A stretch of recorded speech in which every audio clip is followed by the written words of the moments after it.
Hi there, Halls Elementary. This is Beth Meeks, and I hope that you're all doing well and enjoying your time at home. Today, I'm going to be reading our last and final chapter of The Lemonade War, chapter 14. And I hope that y'all have enjoyed reading it as much as I have and that your families have been reading along with you.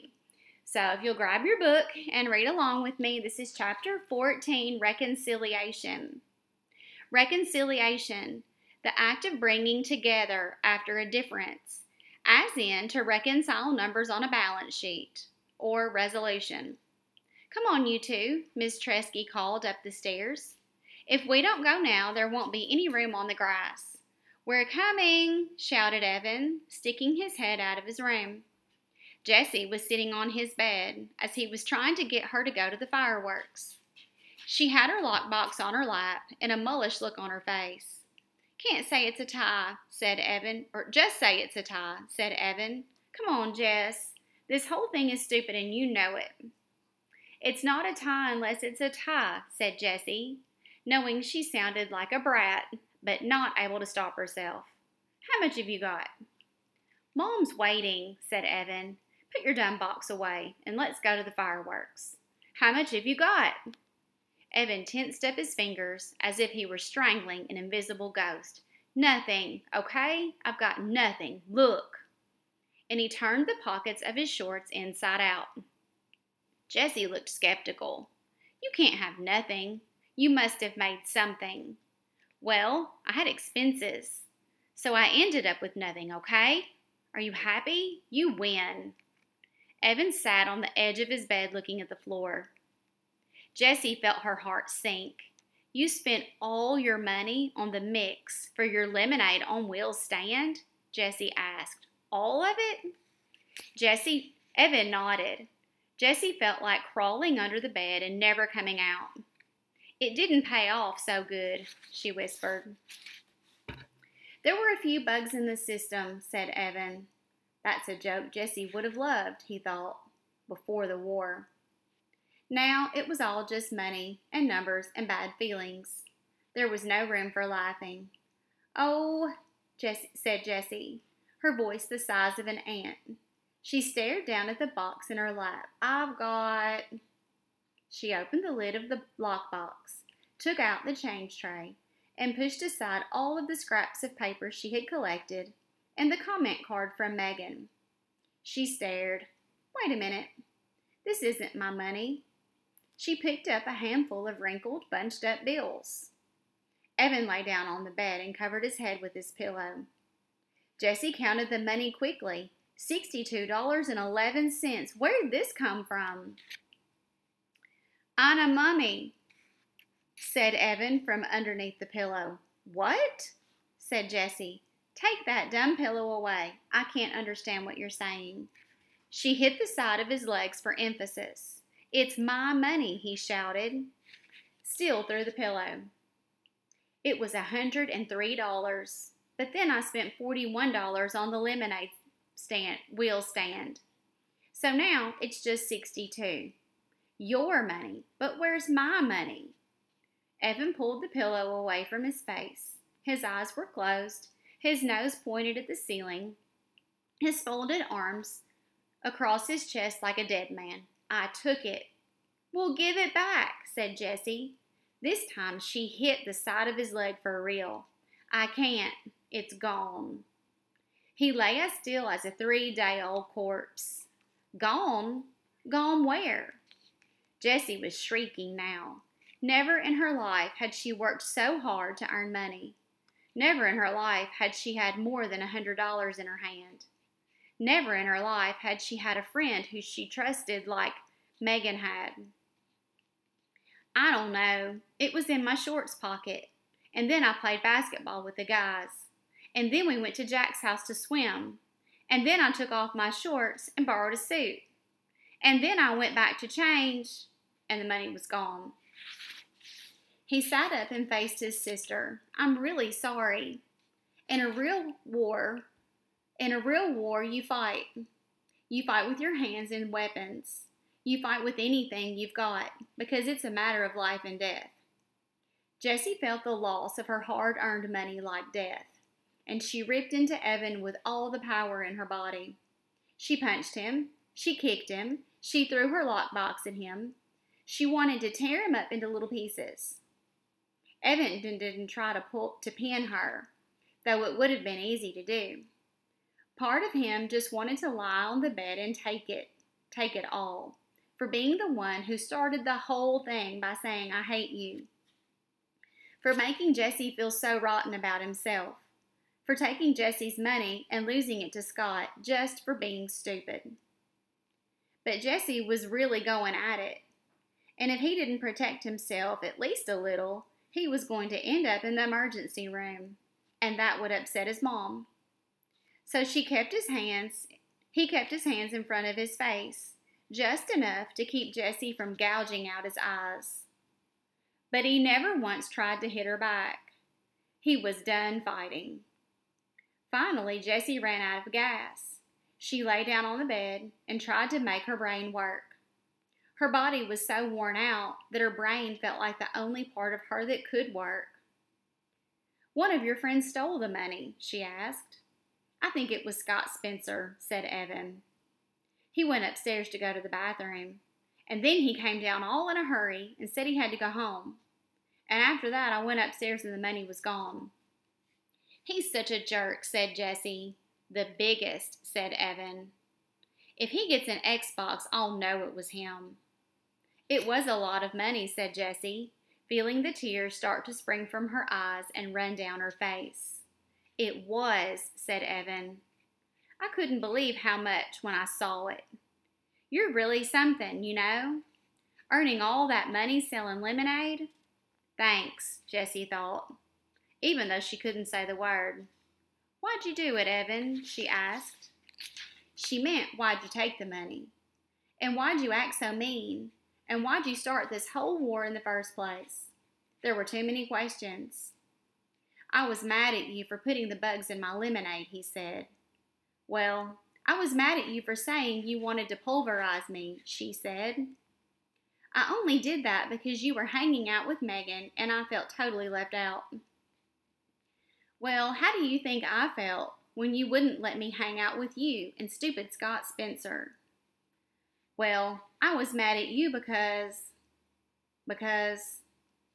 Jessie sat up and looked at Evan. Evan looked at the wall. "Because I don't want you in my class this year," he said. "Because I'll embarrass you?" she said solemnly. "Because I'll embarrass myself," said Evan. "I never have the right answer in math, and I read slower than everyone when I read out loud, and I make mistakes all the time. And now with you in the class, it's going to be worse. They'll all say, 'Wow, he's even dumber than his little sister.'" Evan's shoulders slumped and his head hung low. "You're not dumb," said Jessie. "I know you don't think that I am," he said. "And that stinks too. And that you're going to see how dumb I am in school." "You're not dumb," Jessie said again. "You made $103.11 selling lemonade in just 5 days. Yeah, but you made $208. You see? You're my little sister, and you're twice as smart as me." Jessie shook her head. "Half of that money is Megan's. She just gave it to me to give to the Animal Rescue League. I only made $104. Evan unslumped. "Really?" Jessie nodded yes. "So you made $104, and I made $103.11, said Jessie. "So it really was a tie," said Evan. "No," said Jessie. "I won by 89 cents. "But, come on," said Evan. "After all that, it practically was a tie." "No," said Jessie. "It was close, but I really won." "Wow, we pretty much tied," said Evan. Jessie decided to let it go. For the first time in 4 days, she didn't care about who had more and who had less. Besides, she was waiting to see how long it took before Evan figured it out. Not long. "Holy crud," he said suddenly. "I lost Megan's money too." $104 of her money. Oh, crud. He threw himself back on his bed and covered his face with both arms. Neither of them said anything for a long time. Finally, Jessie broke the silence. I'm really sorry I put the bugs in your lemonade. Thanks, said Evan. I'm sorry I took your and Megan's money. We shouldn't have done any of this, Jessie said, waving her hand at the money on the bed. It ruined the end of summer. Yeah, the whole summer's been crud, said Evan. Not the whole summer, just the last 5 days. Remember we went to Bar Harbor and we swam in the pond? Jessie couldn't stand Evan thinking their whole summer together had been crud. Yeah, but I think the last 5 days kind of cancels all that out, said Evan. I can't believe I have to tell Megan Marjorie. She likes you, said Jessie. Evan sat up surprised. Really? Yeah, said Jessie. I don't get it either, but she's always asking what you're doing and if you can play and stuff. Why do you think she does that? Cool, said Evan, smiling. So you guys are friends? Yeah, said Jessie, we're good friends. Okay, then. She'll be coming over here to play and stuff, right? That's cool. You're weird, said Jessie. Yes, I am, said Evan. There was another long silence. The late summer light on Evan's one-window room had faded to black, but neither of them wanted to turn on a light. It was nice sitting there, just the two of them, in the cooling darkness. An afternoon breeze had kicked itself into a gusty wind, and the shade on the window tapped out a steady beat that was pleasant and reassuring. This war was stupid, said Jessie. Evan nodded in the dark. Just then they heard the loud of thunder booming in the distance. Then more and more until the whole house shook. The fireworks, shouted Jessie. Oh, snap, shouted Evan. Jessie and Evan raced down the stairs. At the bottom, they found their mother, sitting on the last step, watching the sky through the sliding screen door. Why didn't you call us? Said Evan. We're missing the fireworks, said Jessie. Oh, I figured whatever the two of you were talking about was more important than the fireworks show. Mrs. Tresky turned to look at her kids. Did you work it out? Evan and Jessie nodded just as a Roman candle exploded in the sky. Not a bad seat, said Mrs. Tresky, patting the step. Enjoy. For 20 minutes, the night sky was alive with wagon wheels, party-colored dahlias, and whistling glitter palms. Evan, Jessie, and Mrs. Tresky sat watching, silent, but for the occasional oh and ah that seemed to escape from their lips, like hissing air from the overblown tire. When the last of the fireworks bloomed and then faded, Evan, Jessie, and Mrs. Tresky sat in the darkness awaiting. No one said anything for several minutes, and then Jessie whispered, "It's over." Yes, it was over. Wait, said Evan. What was that? What? Asked Jessie, straining her ears. Listen. In the distance, a boom and a rattle. More fireworks, said Evan, staring up at the dark sky. Where? I don't see them, said Jessie.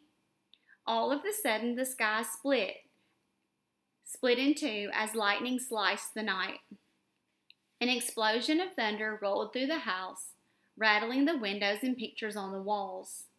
Rain poured from the sky as if a gigantic faucet had been twisted on. Wow, shouted Miss Tresky, leaping up from the step. Battle stations. Every window in the house was wide open, so Evan, Jessie, and Mrs. Tresky ran from the top floor to the bottom, shutting the windows and sopping up puddles. The rain came down with the fury and impatience of a 2-year-old having a tantrum. As he closed the window in his room, Evan could hear the gurgle of the gutters choking on the downspout. One thing ends and another begins, said Mrs. Tresky, meeting Jessie and Evan on the stairs. She raised her little index finger with as a wise philosopher. Fireworks, rainstorm. Jessie raised her index finger. Summer, school. Evan raised his index finger. Peace, war. Then they all laughed because it was silly. The three of them acting like wise philosophers, standing on the stairs. That night, before she closed her door, Jessie shouted to Evan, who was already in bed, "Hey, I've got an idea. How about getting Megan's money back?" And that is the end of the Lemonade War. And we all hope that you enjoyed the book and have a wonderful summer.